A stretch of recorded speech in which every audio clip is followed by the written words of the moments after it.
intersection of good drinks, good music, and good times. This is Hops and Spirits Bar Conversations.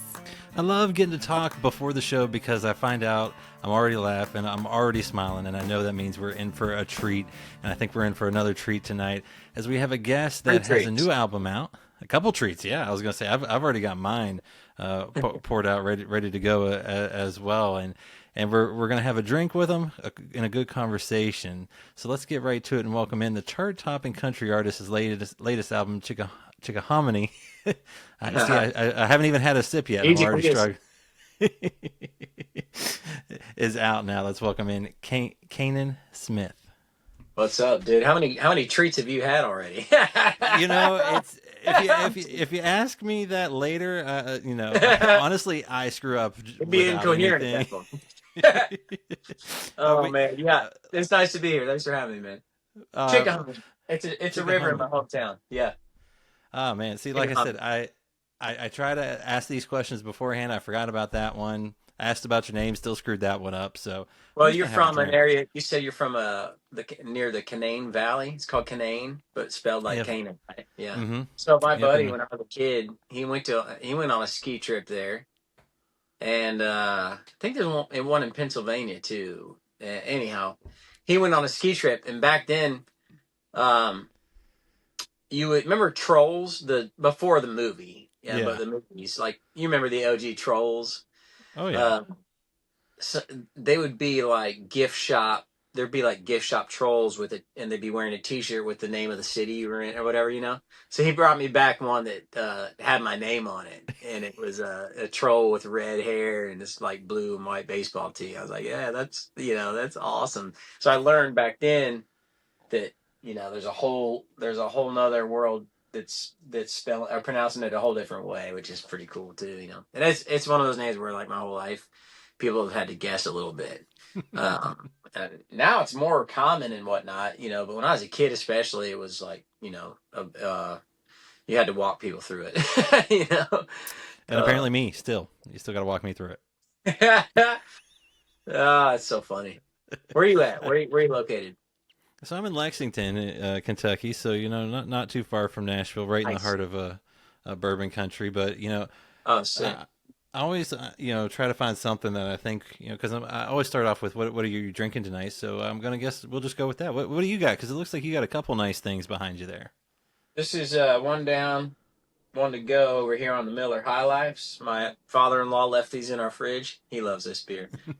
And so that's tonight. And then my neighbor, by the way, I'm in my neighbor who lives right next door to me. I'm in his home-built garage bar, and it's rad. He did well. Want me to show the folks around? I think you need to because you can see a good bit of it, I think. But, I mean, it's a pretty cool-looking spot.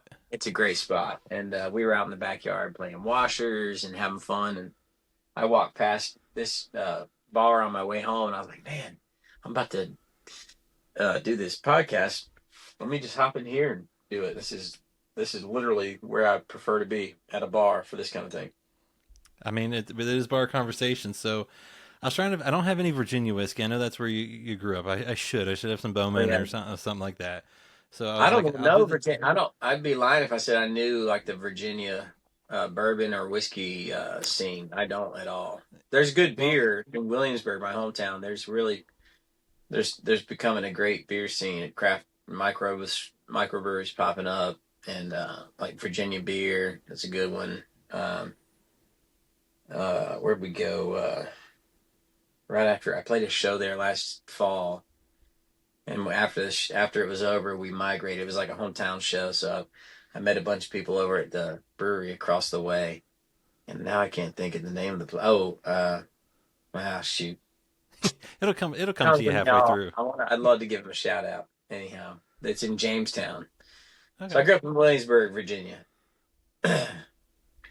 Well, But I was gonna say, I was like, you know what? I don't have anything from there, but I got a little Indiana, little Hard Truth.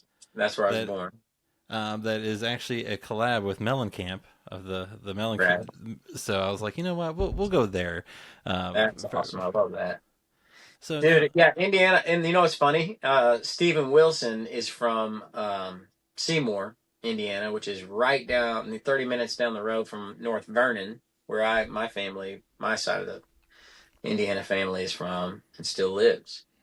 Um, and so we call each other Vernon and Seymour, you know. And but no, that's I got I love my Indiana. My best childhood memories, honestly, are from visiting my grandparents in North Vernon, Indiana. Those are still the ones that um I'm most fond of in my as I look back. So it's cool that Indiana still has such a because I moved out of I moved when I was 3 years old. I don't remember a thing about it when I was as far as living there. But when we would go back as we were getting older, all those memories makes me I just love Indiana. Great spot. Well, and I was gonna say, you talk about growing up in Virginia and Williamsburg. What impact did that have on you? Because I'm guessing, being in Virginia is a little bit different than Indiana, maybe some other Midwest towns that some country artists Yeah. grow up at. But Williamsburg with a lot of history. Tons of history and really like not like definitely small, but not like you're not what you would typically think of like a small country town. It was it was a tourist town, like you're saying, because of the traffic you get, people wanting to come and to see the colonial history there. They've done a really good job preserving colonial history. Back to the it's I think they say it's the first permanent English settlement or something like that. So and then you got Jamestown, 1607, the actual settlement that failed, but still, like it's on the banks right where the fort was. They got all this cool, all these archaeological things they dug up and found in the area. And anyhow, that's just a lot of history. Then you got the Battle of Yorktown, so they call it the Historic Triangle because you got these three major historic landmarks, and they're all within 15 miles of each other, I think. So it's yeah, I definitely you miss all that when you're a kid. It goes right over your head. And then the older you get and when you move away, you start to realize, wow, that was a special place. And so now my sister moved back. She lives there, and so we still get to go visit family. She's the only one though holding it down. Everyone else kind of scattered different parts. I moved to Nashville in 2005, so I've been here 20 years now. But we still now we got we go and play the hometown show, and it's always the best, man. I just love because that's where my stories come from. That's where the songs come from. Is those those times we had, right? And Yep. as much as the present day times I'm having, like the times I've had, or the songs. So it's fun to conjure up some of that and put it into what I do now, and it feels like the hometown's proud of me, and that makes me so proud, and so I feel connected in a way that's really cool. It's not my identity. I'm not like I don't want I want my identity to be just like a child of God, and one who loves God, and is loved by God. That's all I care about, honestly, dude. And I love that I get to do music and all that stuff, but like what I'm trying to leave my people with is my position here is not defined by what I've done, what I've accomplished, or what I do. It's about knowing that God is good and God saves, Jesus saves. That's my mission. So here we go. Let's drink to that. Let's go, dude. I love that. I get Well, and I get opportunities to speak like this. Nothing beats that because like if I think God's gonna do something really cool. It's like there's a feeling inside of me, and I believe it, that like you know fulfillment, like we're not being fulfilled by Instagram. We're not being fulfilled by what the world's offering. No one is. Um, and it's kind of like a really obvious solution to me is that people are turning, you turn to what does fulfill, what does, if that doesn't. So, my prayer is that like the music can be a door to the fulfillment that comes through Jesus. That's my mission. And the life that I lead, I want to reflect like a bigger, larger than the music, thankful for it, but larger than life down here, like purpose and mission, because I just believe that. And people, that's fulfillment. And that's where the comfort comes from, the hope comes from, the joy, and like literally life's greatest gifts come in that like perspective. So uh Well, I I'll was gonna drink to say, that. I'll drink to that if you will. absolutely. Well, I was gonna say, I mean, I'm gonna jump around on my questions a ton because you kind of touched on that a Oh, little bit. You've been in Nashville 20 years. You had a major number one hit back in 14 and 15, and now you're an independent artist. Like, I mean, you've seen the whole journey, and I'm guessing it's a little different now and something that you might be enjoying again. 100% accurate. Hit the nail on the head. I am enjoying it most right now. More right now than ever. I really am. I feel like when I learned how to play music the first time, and I was, me and my buddies started a band and we were writing songs. It feels like that again a little bit in a really fun way. Which is that's a gift I'm super grateful for. Because yeah, 20 years and seasons, ups and downs and all that stuff, and it hasn't spit me out. It's chewed me up a few times, but it hasn't spit me out. It's made me like, I just feel like um more aware now that like, the music, like uh I guess the mission of the music is honesty and like expression now over anything. And I got a ways to go. I'm not like, like that's every artist's goal, I'm sure. Um, and I want to go deeper there. But I feel inspired to, like you said, like fall in love with the music all over again. Being able to do that, because I've walked away from some of the things that were defining me. And I wanted to be, I wasn't happy with what people were seeing and getting. And I wasn't happy with what I was giving. Um, so, or wanting, honestly. Um, so now like there's been a reset, yeah, for me, like mentally, and that's helped me become a more grateful artist, right? Um, and a more just like do it because you love it mentality, Hmm. you know. Um, and I'm working hard. You still gotta, you gotta make smart decisions as best as you can, anyhow, to try to make a living and whatnot. So you can't just be all free spirited about it, but like I definitely am grateful for where it's at. I think my wife said this the other night. She was like, I think we're in a good place. I like where your head's at, like you're in a really good spot. And it affirmed what I was feeling, and that's a good feeling to be on like the same page, to feel like you're truly being fulfilled.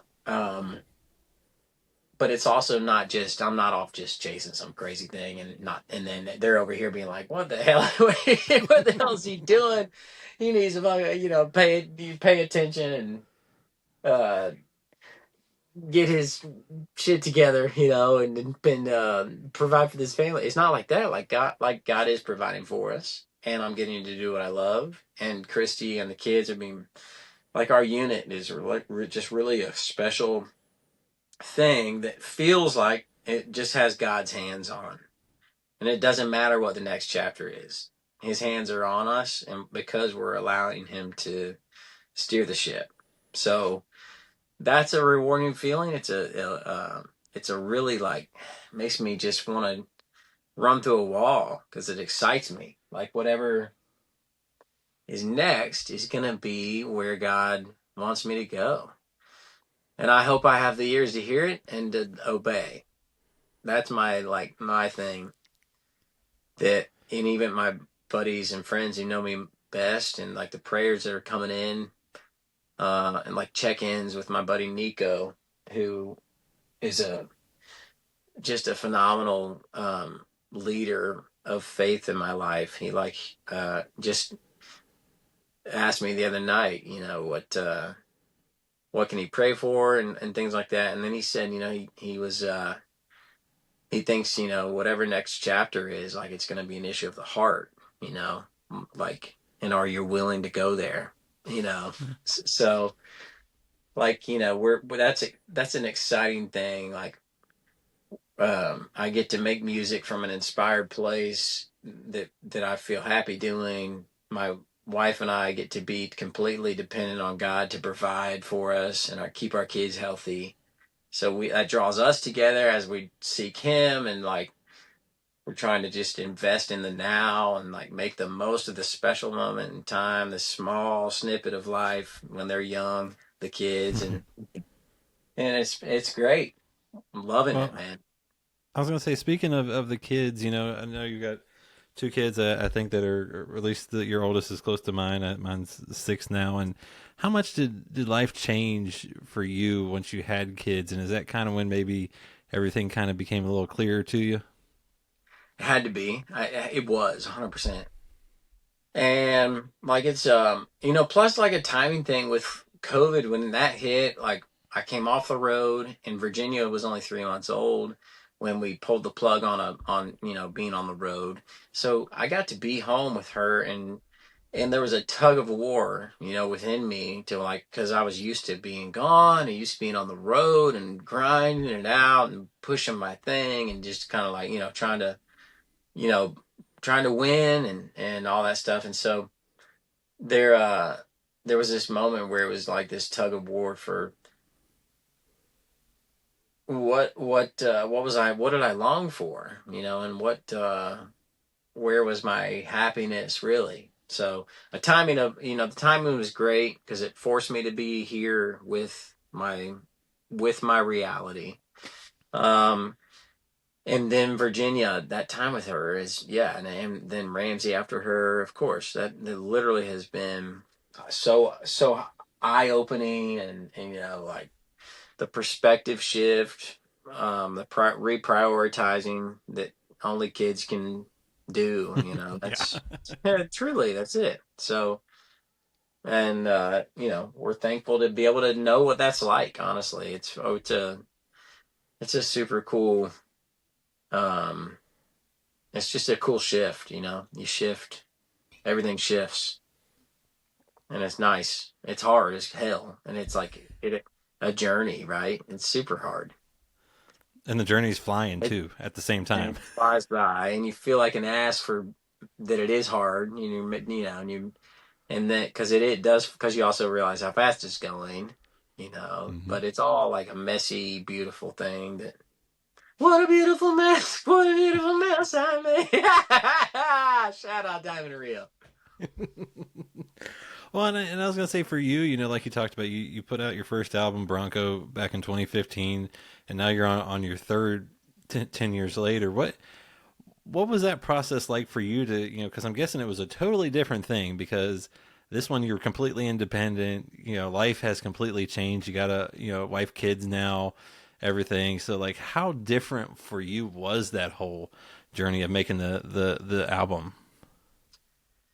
Dude, it was really cool because I kind of like not even had making an album on my mind. I was free and clear for a season of as far as affiliations with the publishing company or a record deal or any of that stuff. So I was totally not really. I mean, I was buying my time by releasing one song digitally, a couple times a year. Um, or maybe even once a year. I think maybe a couple times a year. Either way, for about 3 years or so. Um, but I didn't have a plan together for an album necessarily, or no, um, anything about like what the next chapter was, really, honestly. So, and then Anthony Olympia, who produced the album, came into my life like as a songwriter. We wrote a couple songs together, and after the one particular write, and we just hit it off. I just think the world of him as a songwriter, but more importantly, as just a dude. He's awesome. I love his perspective. I love just his humility and his talent. It's like, man, these guys, these are the ones that need to win, that you pull for. He's one of those guys. So, um, he said something about wanting to, if I wanted to work together, he would help me with an album, or I mean, he'd love to help, is what he Mhm. said. And immediately, I was like, I want to do a whole album. And 3 weeks later, we were in the studio. And, so it was really a cool, like, that was definitely a God thing. And that's honestly like when I realized, okay, this is really cool to be not knowing what the next turn is, and like, but like kind of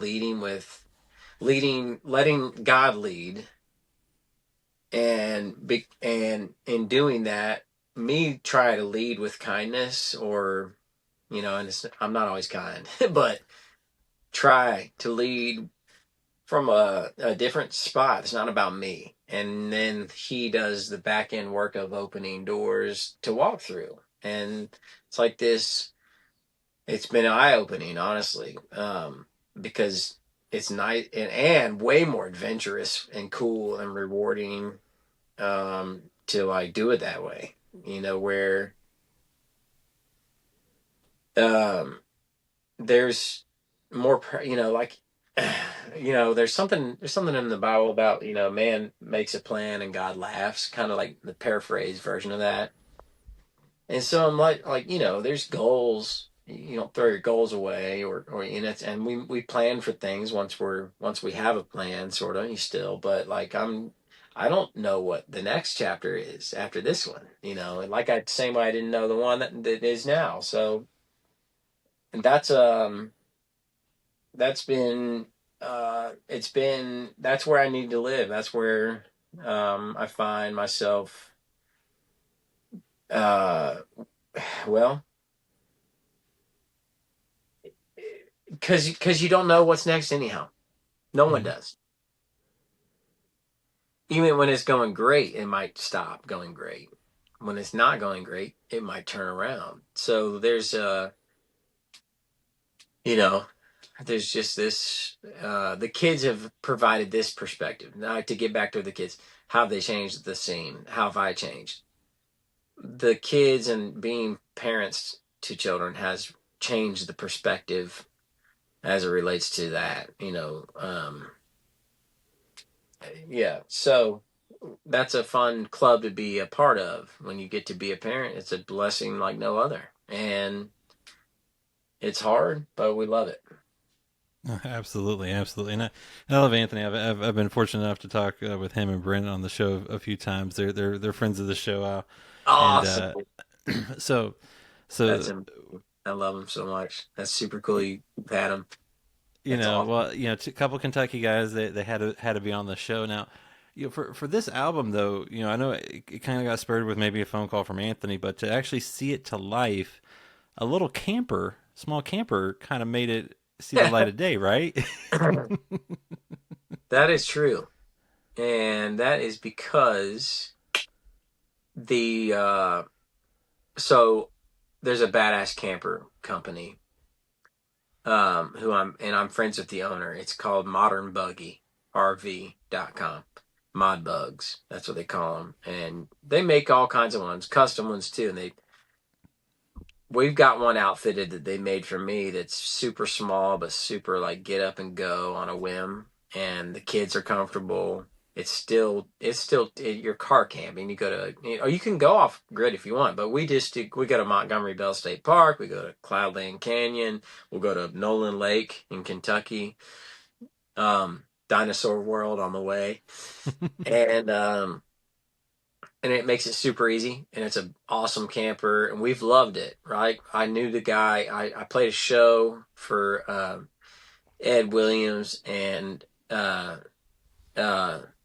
um, shoot, um,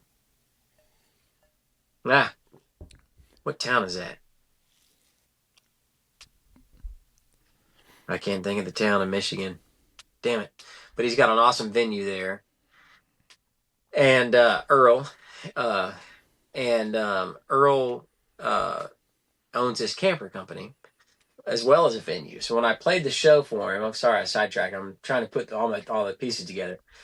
I played a show for Earl at his venue. We hit it off as but by the time we left, we were like, let's go hunting together. And he helped me get my first buck actually, because I didn't grow up hunting, but he took me to the spot and his land, and it was awesome. And anyhow, long story short, Earl's camper company, I couldn't help but want one after he told me about him, showed me on this, his operation or whatever, and it's awesome. And so I was like, I want this one. We went with it. They blacked it out for me to match my truck, which looks really cool. And we've been using it, and there was no like exchange of like, hey, I'll hook you up with a deal if you do this. He just gave me a great deal on the camper. But the more I was using it, the more I wanted to help him because we loved it, and he, not that he needed our help because they're killing it.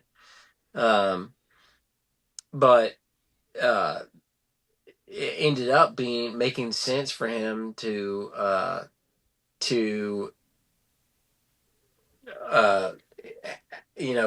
me and him to collaborate on and help each other out. And so we recorded this awesome commercial for Modern Buggy, for Mod Bugs, where I got to bring my kids into it and my wife, and we set up camp and filmed. My buddy filmed it, and we put it into this 30-second narrated like commercial, right? And I sent it to Earl, and he was stoked about it. And but it was a partnership. He funded the album basically with our kind of like let's help each other out thing, and it was really cool of him to do that. And he's a dear buddy, and that camper company's badass, and everybody needs to go check it out. Modern Buggy RV. They got some really cool setups. Ours is the smallest one, but we love it. It's got the tent on top and a little shell in the middle, kitchenette, and it's solar. If you want to go off grid, you can. It's just fun, man. We love that kind of thing. Well, and I was gonna say the album that you were able to produce, I think I read where you co-wrote every song on it, but you said it might have been the most authentic you'd ever been. Can you kind of explain what that is? Because I'm guessing that ties back into just the whole life change, the process, all that, but still, well, most authentic. I say a lot of things. No, I really feel I mean, Bronco is as authentic as I am too. So like it doesn't always have to be the biggest, best version of yourself or whatever, but I do feel like there were songs like Bad News on this album and I wrote that with Anthony, and that's the song that spurred this whole conversation for us to work together. But that song is literally like the fear you feel as a parent all the time for like your kid's safety and health. Like the worst of the worst could happen at any time, and you're always grateful for when they're healthy. And so anyhow, there's just like this, a lot of constant fear that you have to decide what to do with. And that song, Bad News, became like a really honest look at the voice in my head, or at least like a battle, kind of like a snapshot of what it's like to be a parent and be, and how you feel all the time. So wrapped in a song that I felt like was really a nice departure from trying to sound hitty, and be more just like try to just be honest with whatever's going to be an honest like assessment of how, what goes on up there. And Anthony's so good and so talented at producing, and he's got such a good ear for music. He's so capable. Like, and the players we use and the engineers we use and all that stuff. That song, especially, um, it feels like I got something out. You know what I mean? Which is cool. That's really cathartic when music can be cathartic like that. And I felt like that with Bronco, and I felt like that with Bad News. And those are the only two songs I've ever felt like that with. So that's a cool feeling. Yeah, I'm just realizing that, honestly. Well, and you know, one of my favorite songs off the album is Green, and you know, like I said, I had to ask Anthony. Like I was like, hey, gotta give me something to ask, and he said you got pretty much the first take on recording Green. What was that like?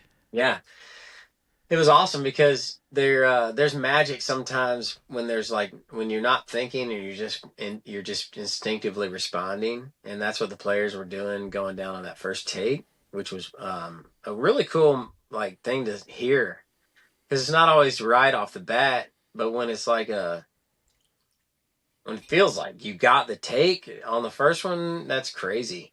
Um, because yeah, I've never experienced that honestly, and that was a cool feeling to do. To just be to and then to be able to say that's it. You know, I think they wanted to play. I think the players wanted to be like, let's do this another one and punch me here and all that stuff. And there was a couple punches on a couple things, but the drums in particular, I know for sure was take one. Um, because there was just like there was really cool. It was coming from a really inspired, just like gut reaction, for them. They just heard the work tape or whatever, and then we went in to cut it, and they just went off their, they weren't trying to do it right. They were just trying stuff. So that's it, that's what I think that's the purpose of this album for me too, and where Anthony has helped me mature as an artist is to step foot in that territory, and I'm ready to I want to go way further in it. So, I really, if he can tolerate the making of another album with me, and all the insane amount of time and effort, but um, I'd love to go deeper, go further and down that road. Well, and then another song that you kind of led the way on was the maybe impromptu jam session at the end of "In Time with You." How did that come about? That was awesome. That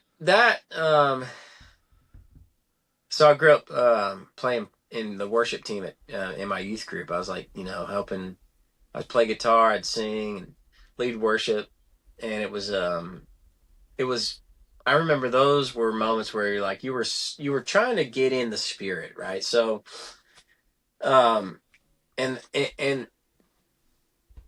recording music, especially off the click, recording it that way, especially a song like that, where it almost lends itself to like letting it just let it breathe, let it settle, let it see where it wants to go next. There was this like kind of undertone, and yeah, we wanted to reprise, we wanted to just make it just come back in or whatever, and so that was really fun to read each other, and then it reminded me of those early worship days where you're just trying to get in the spirit, and it felt like very much, um, I can hear that when I listen to it back. I can hear that, and that's special. That's really cool, and that might have been the first time been able to do that and capture it on an album.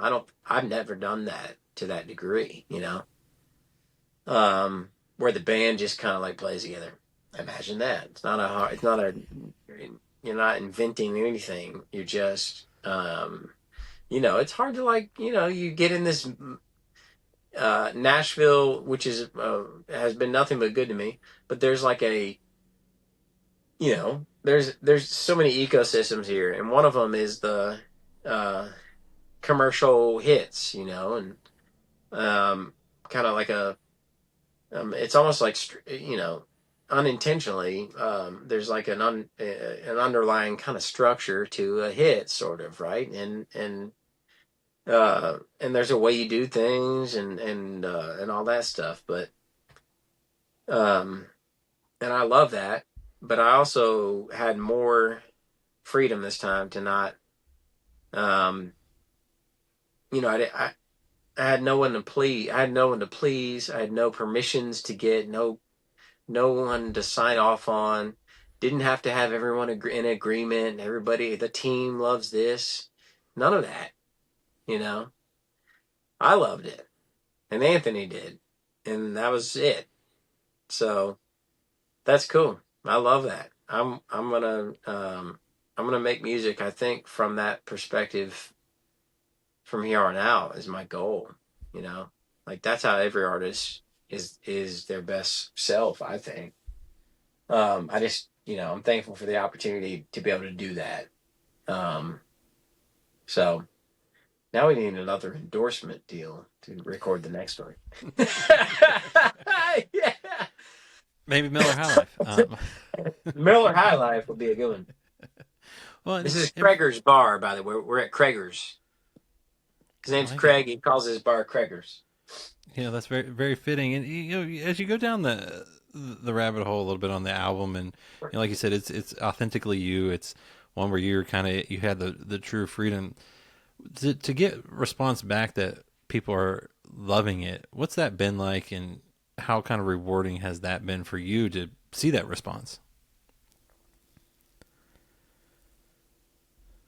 Um, Super rewarding, but also like, I'm like, if I'm being perfectly honest, I'm like, do I believe him? um, there's like and I do believe him. I do. But I'm always like so proud of my work, but also so like it sucks all the time. So I don't know.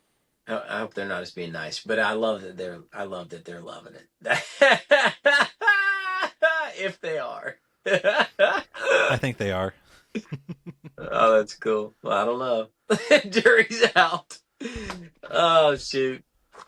Well, but I mean, when you think back, like you started playing music at what age 12 or something like that? Like really, like picked up the guitar, things like that. Like, is it weird to think that it started with a guitar at 12 and now you're, making your own album? No, I mean, just because, like, I look at my daughter, she's 5, and she's got all kinds of Bluetooth microphones around the house, and she sings all the time, and she rips, and I'm like, man, and she just loves it. So, I'm like, yeah, honestly, I could see her having an album long before that, and like, but I don't know. I mean, if she loves it, it's just, yes, I love where I'm at. I'm super grateful looking back, and then, yeah, it's crazy. I'm an old man now, and I started when I was 12. But it's you know, uh, I, I don't know. Does everybody get a chance to? I hope everybody gets a chance to just uh find their joy. Really, honestly, it doesn't outside of their profession, whatever it is, because this is definitely this is one of my joys. Um, and so and I that's what I hope. Yeah, that's what I hope. I don't know how to put a bow on it, but there it is. Well, and I was going to ask this. I mean, like, music is something that you love. Was there ever like a plan B if music didn't work out? Because, like you said, you moved to Nashville in 2005, and you were writing. You've been on had cuts on big name folks, other folks. You've had success yourself. So, like, was there ever a plan B, or was it music somehow, some way? I don't know. I don't. Yeah, I mean, probably, definitely. I mean, I was landscaping before I moved to Nashville, and I love that. There's something reward. I just had to dig up 3 trees that got this fungus and died, which sucks. But I love the work. I love landscaping. It's fun. I was doing that. I mean, I don't know. I think around college, I was like, I think I want to try this, but I didn't know how you even try it, you know? So, um, I don't know. If something was in me, obviously, I'm not sure it had to be that or whatever. It just came back and as this thing. It was like, you know, I loved it. I didn't know exactly what to do when I moved to Nashville. That was all I kind of guessed was the right move to do, you know? So, um, so yeah, I mean, I could have probably taken a lot of paths, but, um, it's really, really, I mean, every time I write a song, um, or, record a song or play a show, I'm like, this is crazy that I'm doing this. Um, After all, this is how I made my way. That's crazy. That's crazy because I love it and it's so unique to um like work. It's not Hmm. doesn't feel like it is work. Like there's law. I mean, ask Anthony what if it's work. It's a lot of it's work, but the joy of it and I was missing that for a season, but I have it back now. To be able to be able to have the perspective on how lucky I am to be able to make a living doing this. So I hope there's another chapter that's full of music for the next season. Um, you know, we'll see what happens. That's kind of Yeah. where I'm at. I want I to make more music as soon as possible. was gonna say, who knows when that season will show itself, right? We'll see what's up. Well, and you talk about like writing the songs. Like some songs kind of spark. Bad News sparked the album, things like that. You've co-written big hits, Love and Theft, Cody Johnson's Work Boot, things like that. What's that for you when you get into start writing or get creative? What's that process like for you? Where do you kind of draw the inspiration and and let it kind of take you? Okay, so like the co-writing with the other writers in Nashville is always just like, man, it's just such a cool ecosystem of everyone's amazing and can write a song that didn't exist hours ago, that now is on your radio in a few months. Like it's a really cool ecosystem to be a part of. So there's an excitement around it every day for that reason alone. Um, and I'm, you know, been here long enough to like have had different intentions too as a writer and different seasons. Being inspired by different things. You're always inspired by different things, and that spills over into how you show up in the room. Um, so it can always be exciting. You just gotta like uh, try to live life outside of it. I would say number one, and then so you have something to so you have some feelings, and then and some thoughts, and then just like a willingness to just like let the room come together. That's what you're supposed to do in Nashville. Is let the room and the song come together. Like you've got teams behind you of people who have put the room together. This person would be a good match with this one and that one, and they get it together, and then there's always there's just it's like hunting and fishing. You're always just you're putting your best lines on the water. You're it's fun. You got to try to decide, and every day too it's different too. Like, are you writing from a place of I don't want to let's just try to write a great song today, or then the next day you're like, so and so is looking for this or that. You want to really focus on trying to deliver that, or and then this artist is about to cut, and they're missing this kind of thing, and there's all kind of like different intentions um you can be after, and and that's fun too, and that keeps it cool and new and fresh, right? And it's also frustrating too, just because like there's no you may never none of it may ever land. So, Just but like hunting and fishing, right? yeah, exactly. But like, man, how do you have more fun trying? I don't know.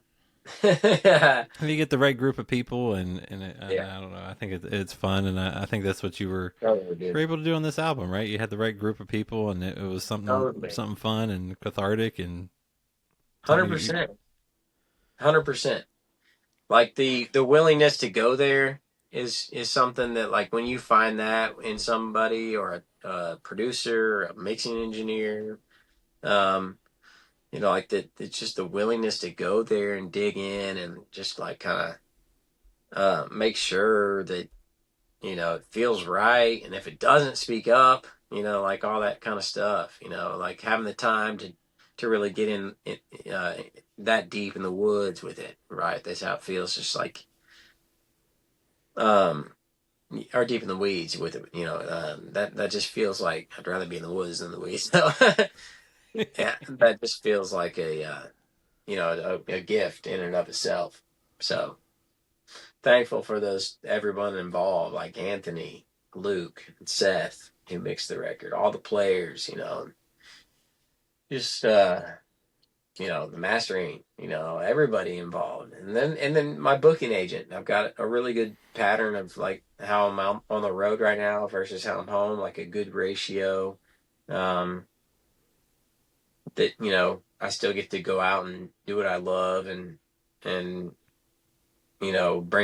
put the music out there and tour, but I'm not like gone, gone, gone, and that's, you know, the old me would have been like, why am I not? I mean, I still feel that way some, like, I'm definitely still hungry, but I'm not, you know, it goes back to the whole like, all right, do I either like, do I have, does God have the reins or does he not? So, like wherever he's steering it, whatever the frequency of shows is, whatever the next chapter is, all that stuff is, like I've got to just lean into like, all right, I'll go there too. Like if you lead the way, I want to follow. And I think that's going to be the most fulfilling season yet, to be able to walk, to be, if I can lead my family and we can walk together into the next chapter where we feel provided for, loved, um, you know, that's kind of it. That's Yeah, yeah. kind I mean that's of it.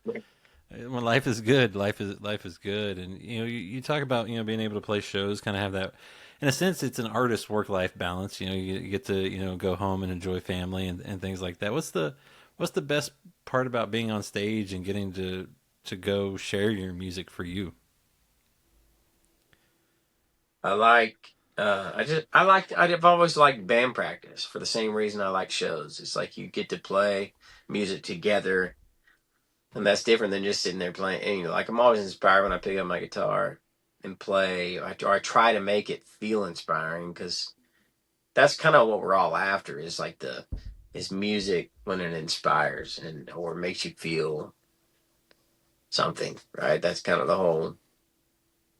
That's the ball of wax. So we're having more fun with it out there now.